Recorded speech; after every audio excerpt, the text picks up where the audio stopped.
क्रिकेटच्या मैदानात 2-4 शेतकऱ्यांनी हातात खुरपं घेऊन फिरलं पाहिजे गोल गोल. काय ऐकू येते कॉमेंट्री, कळू दे साऱ्या देशाला. कॅमेरामॅननं फोकस करावा त्यांच्या डोळ्यावर, कॅमेरामॅननं फोकस करावा त्यांच्या डोळ्यावर आणि दाखवावं देशाला त्यांनी किती अश्रू गिळले ते.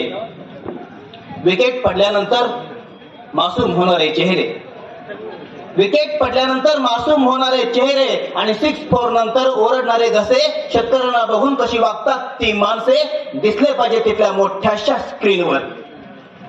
सट्टा बाजारात त्याच्यावर कोणीही सट्टा खेळणार नाही, सट्टा बाजारात त्याच्यावर कोणीही सट्टा करण्याचं धाडस करणार नाही. कारण तो जेव्हा रानातलं क्रिकेट बंद करेल ना, तेव्हा या पुऱ्या देशाचा बाजार बंद पडून सगळ्यांचीच विकेट पडलेली असेल आणि मग परत कोणीच कुठला खेळ खेळू शकणार नाही, आणि मग परत कोणीच कुठला खेळ खेळू शकणार नाही. धन्यवाद.